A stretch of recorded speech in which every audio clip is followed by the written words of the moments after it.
And I would just go after the guy. And then it became a game. Can I make you quit? That's one of the most addictive things you can do is play football and feel a man quit and look in his eyes and tell that he wants no more. 13 seasons of professional football can go by in a flash, and I was grateful for every second of it. This game gave me everything, not without taking a few pieces of me along with it. Playing offensive line, it's been one of the most rewarding and fulfilling experiences of my life. Now, thanks to Audible, I look forward to sharing insights and stories with you of our favorite NFL stars, and of course, the fraternity of athletes that protect them. Offensive linemen are eternally bonded, and I am proud to forever be a part of the blocking brotherhood. I'm Ryan Khalil, and this is Block Forever.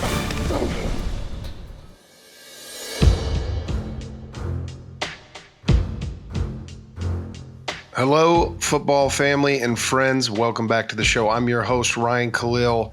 Excited for today's episode. We got a special one. I am speaking with one of the greatest talkers the league has ever seen. But not to worry, this guy backed it up because he is one of the greatest to ever play the game. I'm talking about my former teammate and good friend, Mr. Steve Smith, or as we used to call him, Hurricane Steve. And when Hurricane Steve was raging, you did not want to get in his path. I certainly saw a ton of guys make that mistake, and it almost never ended well for any of them. But before the interview, quick reminder, do not forget to check out Thursday Night Football only on Amazon Prime. This week, the Buffalo Bills travel to Foxborough for a divisional game against the Patriots. It should be a really interesting chess match between my old coach, Sean McDermott, and Coach Bill Belichick. So make sure to tune in for that one. And now, on to my conversation with the one and only Steve Smith, Sr. Hey, question. Yeah. All this stuff y'all sent me, these DJ headphone stuff, do I get to keep it or I got to ship it back to you? No, that's you. Oh, okay, cool. All right. That's for you. You know me, I'm still balling on a budget. I always like free stuff. I was really excited to have you on this because we've known each other a long time. You keep your circle tight. I do know that about you. I've seen many guys over the years try to get into the Steve Smith circle and fail. Yeah, I would say that's correct. You have this persona that you've always tried to carry. You're like a WWE character, and I might spoil it on this because I know the real Steve Smith. I don't think you will spoil it. I do think there were times where I did use intimidation, and it had to do with the way I grew up a little bit. Man, I didn't grow up in a household where empathy was used. I grew up in a household where you sucked it up, and then obviously playing football where it's about, masculinity, and obviously it's such a physical sport that there were times where being intimidating or hiding or guarding my heart was a lot safer place. Mm-hmm. So for me, that's kind of why I kept my circle really tight, because I just didn't trust. And I grew up not trusting people because of the way I grew up. And it just continued as I got older. So that's kind of the story of why I kind of keep my circle close and why I'm kind of standoffish. It's not because I think I'm super important. I had confidence in my game, but it was more just to protect myself. Well, before you became this new Zen Steve Smith, though, Steve Smith. You made a career. You made a career of playing with a chip on your shoulder, and something I could always relate to you was always being considered undersized. I mean, how much of that helped you and kind of became a superpower for you through your career? You're probably the first person that said it. I've said it that way, but man, it wasn't a superpower, bro. If I'm being honest, I'm even getting emotional thinking about it. It wasn't a superpower. It was exhausting. To wake up every single day knowing you have to prove yourself because maybe the school you went to or the coaching staff that brought in, they say that, generally we like guys that are 6'1", 225 and have a wingspan of this, right? But yet you're on the team as they're saying that. I remember a specific conversation I had, Scott Turner. He gave me a compliment. I took it as a backhanded compliment. He was like, you're usually not the guys we like. You know, at the time I was thinking in my head, and I'll say it out loud, which is, wow, okay, back up. You're the assistant tight ends coach. And he said, we generally like guys 6'1", 6'2", 215, 220, like God rest his soul, Vincent Jackson. And I'm like, okay, well, I'm not that guy, but he can't do some of the things I can do. And I was already in my 10th year. It just kind of showed like it wasn't this imaginary chip on my shoulder. It was what I had to deal with. So, you know, those are some of the stories that I experienced that left a bad taste in my mouth, that made me sit there when times where when they needed a play from me, I would remember, oh, you need a play from the little guy. You sort of made yourself in Carolina the kind of like de facto bouncer at the door when rookies came in, which was like, I don't really want to know you're here unless you can help this team win, unless you can prove yourself on the field, and then you can start being one of the guys. And you did all that without ever saying any of it. There was like this sort of kind of quiet intimidation that guys felt coming in, and every now and then somebody would try to test it. And it was scary as hell on the other side of it, but it's like, no, I want to see you produce first and do it consistently. Anybody can have a great practice or a great camp or one great game, but who are the guys that are doing it day in and day out? Was there somebody that you learned that from or saw that from? I mean, how do you sort of put yourself in that situation? I was taught when I was a little kid, you know, we had family barbecues, and you couldn't play dominoes or couldn't play cards unless you knew how to count and count fast enough. And so basically when you sat back behind the card table and watched my aunts and uncles and older cousins play cards, you couldn't talk. And if you weren't on the card or domino table, you were a child. So by the time you're 11, 12 years old, you better know how to count. And if you couldn't, you were considered a child. And a child is to be seen, not heard. That's the way I was raised. And when I was a rookie, they told me rookies are to be seen, not heard. And so for me, that was very familiar. Chris Slade told me, if you want to talk, earn your voice. And how you earn your voice is by making plays. And if you keep making plays, you can keep talking. But the day you stop making plays, stop talking. And so that's just how I felt, and that's how I conducted the locker room. And if you didn't like it, you had every opportunity to fix it, but I was the guy that you had to fix it through. I forget who you did it to, but somebody was John off with you, and you gave them a warning to be seen, not heard, and they didn't get that warning. And next thing I know, their entire locker was at the bottom of the ice tub. Oh, yeah. All of their contents. And then casted their keys. Yeah, keys and phone, casted them up. The one I'll never forget is you and Beeson escalating. Oh, yeah. Me and Beeson, yeah. You guys were going off. We went to the dorm room. Well, hold on. Let me see if I remember. You guys were screaming at each other in practice. That kept getting heated, and then it kept carrying off of the field.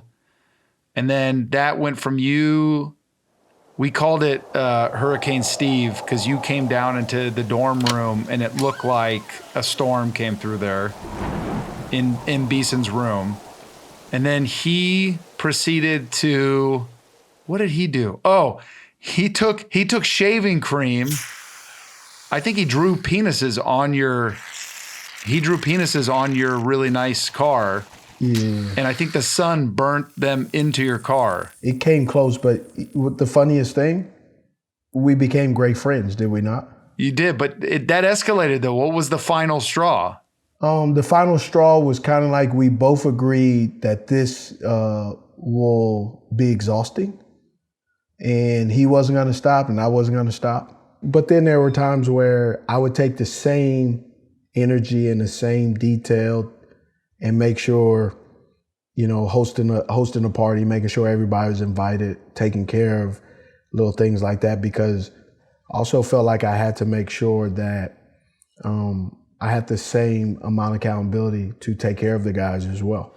Right. So what's that breaking point? Because I also feel like there's some guys that get it right away. And then there's other guys, it feels like you're just beating a dead horse. Like they don't want to get better. They don't want to do it for themselves. You know, you can only take the horse to the water. They got to drink on their own. So I'm always curious, like, what is that breaking point, or what was it for you with younger guys coming in? For some guys, because we're in the locker room, we get to see a different element of them.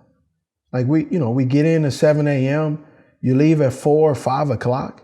Man, you see a lot of someone, not to be gross, but man, there's times you're showering next to a dude that you literally just was sitting in a meeting with for the last 5 hours. Bro, y'all are gonna have conversations, but you're also gonna see and witness things in the meetings, at the locker, that tells you who they are. Can you count on them? I'm just saying that you see people at their rawest form because you're around him so much. Is he tardy? Does he have a hygiene problem? Does he drink? What is his eating habits? How does he act when he gets nervous? When he gets anxious? When he has anxiety? One of your biggest pet peeves was guys who didn't shower. Bro, you gotta shower, man. The soap is free, the towels are free, and the water's free. I mean, we have this rule at our house. If you poop, shower. I listen, and I'm not saying this just because you're on. I mean, you are by far top 3, one of the hardest working practice guys I've ever played with. There was an intellectual part of football that I enjoyed, that I had, that yes, I taught. The mental warfare of it? Oh yeah, it was very, it was one of the most interesting things is, playing football, but then playing chess inside the game. And then you realize the person you're playing against is playing checkers or old mother maid or crazy eights. They're trying, but they just, no, I didn't. Were there any guys that you thought could play chess with you? Oh, there was a ton of guys. Richard Sherman could play chess with me, but he just didn't want to wrestle though. Who else? Revis, he played chess. When I was in Baltimore, we went at it in New England. He got the best of me. Yeah, obviously because they won, but there were times where, little cat and mouse games that we did. It was great. There were some guys that I went against that I really enjoyed. It was fun. And there were some guys that, it was all right. I know one guy that got me in Tampa Bay one time, opening play. He goes, "Hey, you think I can get your gloves after the game?" And I looked at him like, "What?" Oh, he disarmed you. Oh, bro, like he was working for the military. Do you think he knew he was doing that, or you think he was really a fan? No, he was legit. He was a legit fan and came up to me after the game. But it disarmed me because I had an opportunity on a run play to hit him, and I didn't because I was like, man, I can't hit a guy that just asked me for my gloves early in the game. So I didn't. Can't hit a guy who looks up to me? Yeah.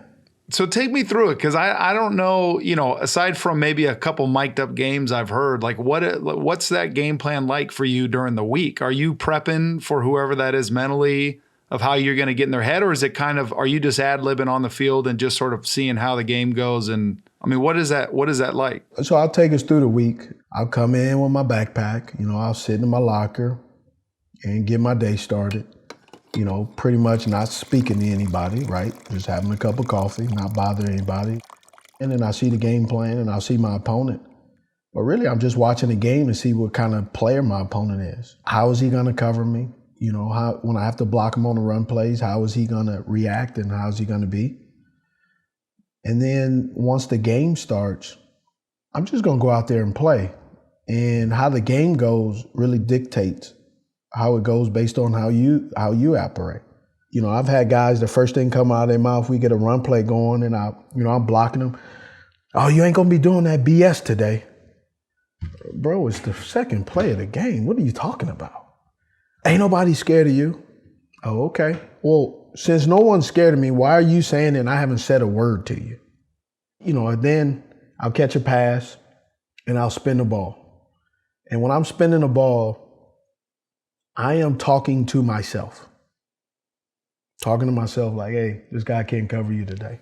But I'm saying it out loud, and he thinks that I'm really talking to him, but I'm really talking to myself about him that he happens to hear, but it's not necessarily intentional, but it's also like I'm not like whispering. And so I'm self-motivated and get myself going.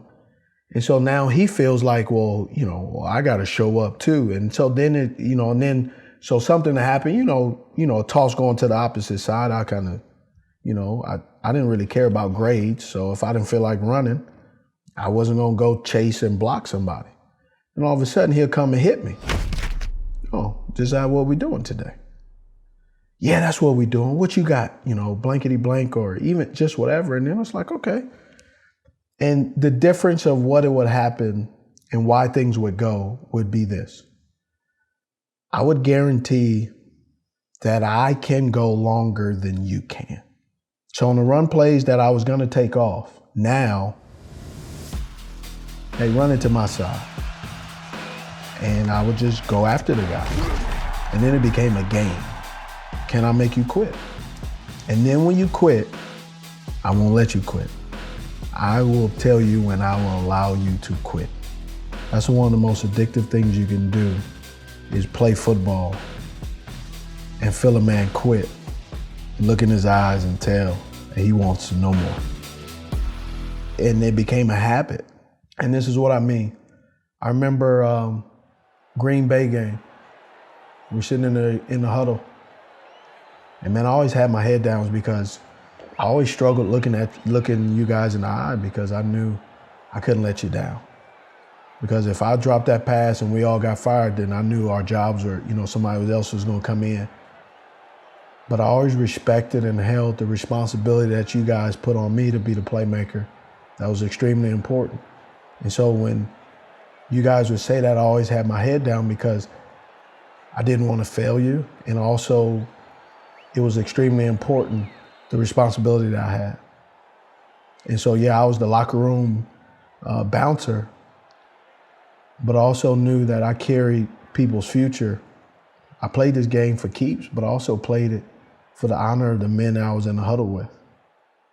I felt like the decisions that I made or didn't make, or the plays I did or didn't make, it did just impact me and impacted everybody. I remember, some games we'd feel like we were playing without any kind of juice or energy. Yeah. And there was a few times you'd spark it because you'd get into some kind of extra shove or fight or something with somebody. The one game I always think about is when you and Roman Harper got into it in the back of the end zone at home. You remember that game? I do. And I didn't want to, when the first time Roman hit me, I was like, okay, this is a trick. They're trying to get me kicked out of the game, right? Because me and Sean Payton would always go at it. I would point at the DB, like on a random play, I would point at the DB with Sean Payton right there, and I would point like the guy's not there, like he doesn't hear us. And I would talk about him in front of Sean Payton. Like what? What would you say? What would you say in front of Sean Payton? I was like, y'all got this dude? Sean. Coach Payton. Shut up, Steve, I'm not listening to you. Coach, this guy? Like really him? This is the dude that you have chosen to think he can cover me today. Wow. I appreciate that. Hey, good looking. And he was, oh, shut up, Steve. And then, but what was always funny is like the defender would kind of have this like the hand on the baby has his hand on the stove or the oven and it doesn't realize it's hot, the delayed reaction. Right. And he would like, it'll be like 2 or 3 plays later, he'd be like, hey, bro, you were talking that, blankety blank, you were talking about me. I would be like, yeah, stupid, I'm talking about you. And what are you gonna do about it? And then I'm like, game on. That's what I needed today. You were talking about cat and mouse games. Explain that to my dumb O-line brain. Cat and mouse for O-linemen is, bull rush, spin move, I gotcha. Right. But for receivers, cat and mouse, for me is you're in cover 2, which is, you're jamming me up to get to the flat and then let me release to the safety. I would tell him the coverage before he comes, hey, come on up, buddy. You know you're in cover 2. Come on, let's go. We don't have time for this.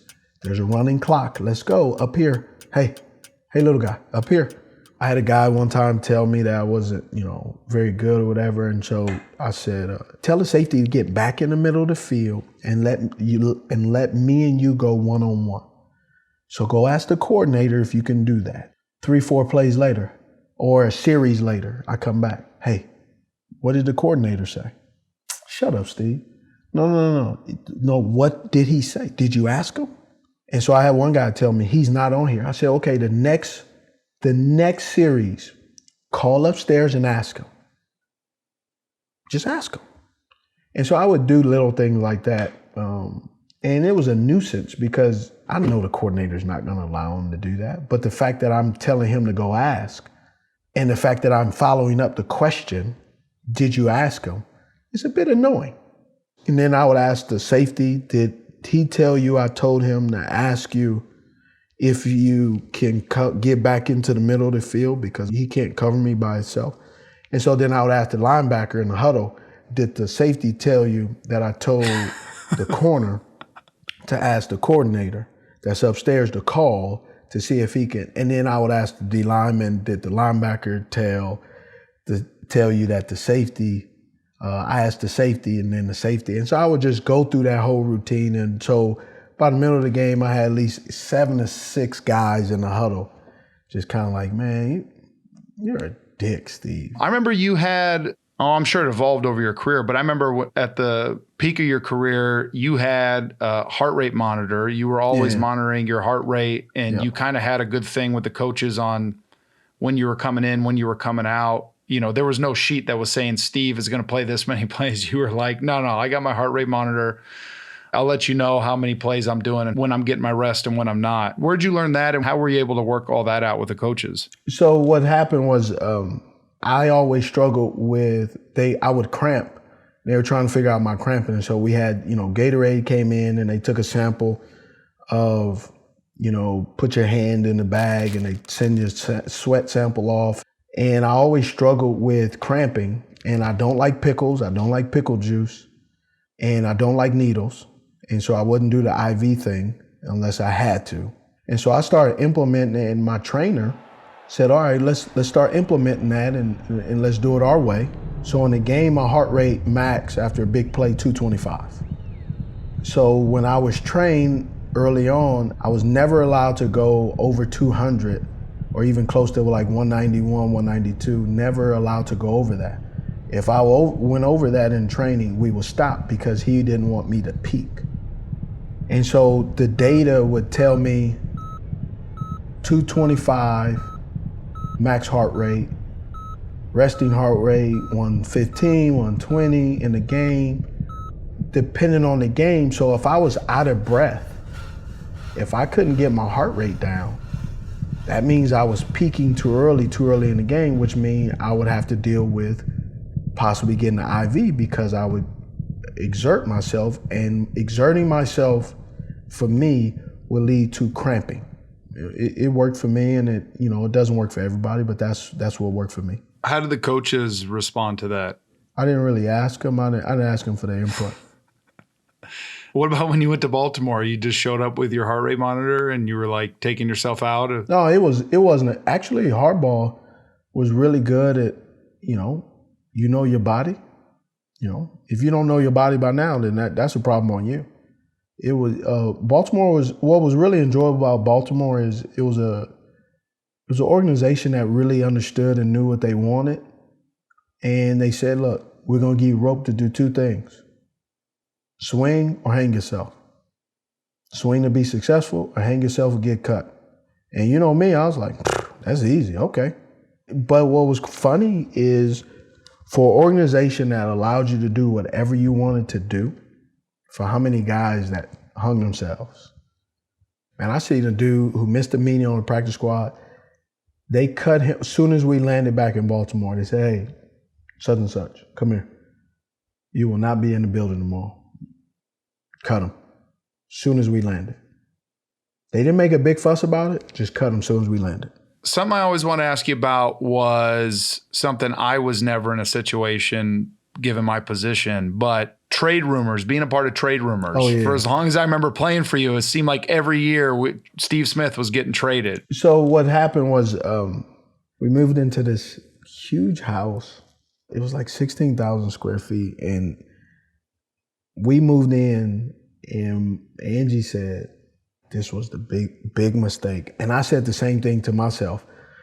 And we never said it to each other. And then we finally said it to each other. It was a lockout. And then so we got rid of it, sold it. And people assumed I was selling my house because I wanted to be traded. And I was selling my house because it was a dumb decision to build a 16,000 square foot house. Were there ever any seasons where the trade rumors were true? Oh, yeah. I mean, the final year before I was actually released, I had already, you didn't know, but I already had a trade worked out to go to a team. No, I did know, actually. I heard about this, and I heard you put a stop to it. That's the word on the street. Oh, who told? That it was a done deal. Who? What? Which? You're not the only one. You're not the only one that had ears around the building. Come on now. Which done deal was? You tell and I'll tell. I don't have a problem. Am I allowed to say? Yeah, you're allowed to say. I heard San Fran was a done deal. You were going to San Fran was a done deal. Yeah. Until Trent Baalke or Balky, whatever, asked me to void out the last year of my contract, which was a guarantee. I was saying, no, I'm not going to do that. But my agent worked a deal for me to go to New England. But Dave Gettleman didn't give New England permission for us to talk. He gave me permission to go to San Francisco. And I didn't want to go to San Francisco. And Gettleman told me to keep it between me and him. And that's what I did. And then by keeping it between me and him, later, obviously in the off season, all that stuff went down. And I was kind of like, wow. So you tell me to keep my mouth closed and be professional. And then you go to, combine and railroad me. So I just kind of saw that as like, man, I can't trust this dude. Right. And so my thing wasn't that I was mad that I didn't get traded. My thing is with Gettleman, there was always this, like, he made me feel like he was the principal and I was the bad little kid that kept getting called to the principal's office. And so I just kind of looked at him like, I understand what you're trying to say, but bro, this little thing that you're trying to do, I'm not really into the intimidation. Like you trying to intimidate me and telling me that I'm gonna be released is gonna make me straighten up. That's actually the wrong thing you can do. So it was just kind of like, cool, all right. So, and you remember the speech? I do remember the speech. Where I got the team, we were 0-3, right? I think. We were 1-3, I think. 1-3, and I said, look, none of us are gonna be here. I'm telling you, I won't be here next year. So guys, let's go ahead and do what we're gonna do. We're gonna get fired and be losers, or we go out here, play our way, and walk out of here and be proud and still get fired. But we're gonna get fired. And so I just kind of had that mentality, and that was one of the things that I kind of had that thing with him. And it was just like, bro, I know you don't like me. I don't like you. You're dancing around it. I'm not. You're trying to act like you actually really like me. I don't. So let's just cut the nonsense. Go ahead and call it what it is. It's like a parking meter. My time's gonna be up, and I know it, but you need me. So, cool. And so I asked for a trade. They gave me my trade. It was to the 49ers. I didn't want to go to the 49ers. I preferred to go to New England. Couldn't go. Then I became a free agent, and I enjoyed Baltimore offering me some stuff that they couldn't. So that's where we went. And I just loved Baltimore. I loved what they said, because when I was released, what Ozzie Newsome did to me, which was really cool, is first of all, Hall of Famer. And he goes, hey, if you can't be yourself, we don't want you. And at that time, me being myself I was told that wasn't, being yourself is not what we want. We want you to fall in line. you're part of the problem. You're the part of the reason why this. And so that's what happened. And so, Panthers fans may be upset and feel like I abandoned them. That's cool. That's fine. Do I have regrets? Everybody has regrets, but I don't have regrets to where it keeps me up at night. The only regret I have of my career, the one thing I am jealous that the players have that I didn't have right now is, man, they get to wear Jordans while they playing, bro. That's the one thing I'm hot about. Bro, to be in that all black with some high top 11s, with my black visor,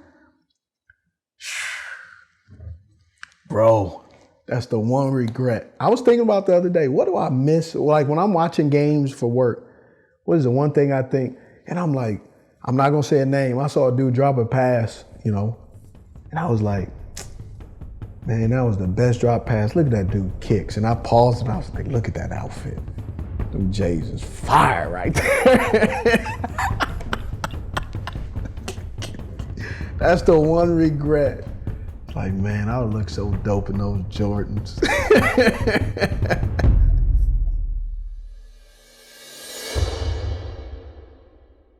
You can listen to Block Forever and other sports content on Audible. Audible is the home of storytelling, audiobooks, originals, podcasts, and more. Start listening free at audible.com.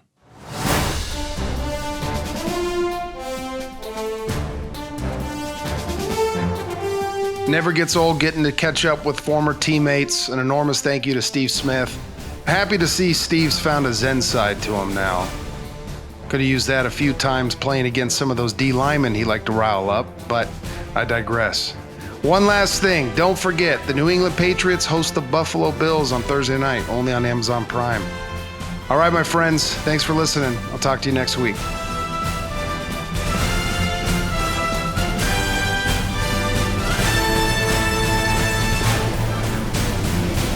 This has been an Audible original production of Block Forever, produced by Fresh Produce and Audiorama.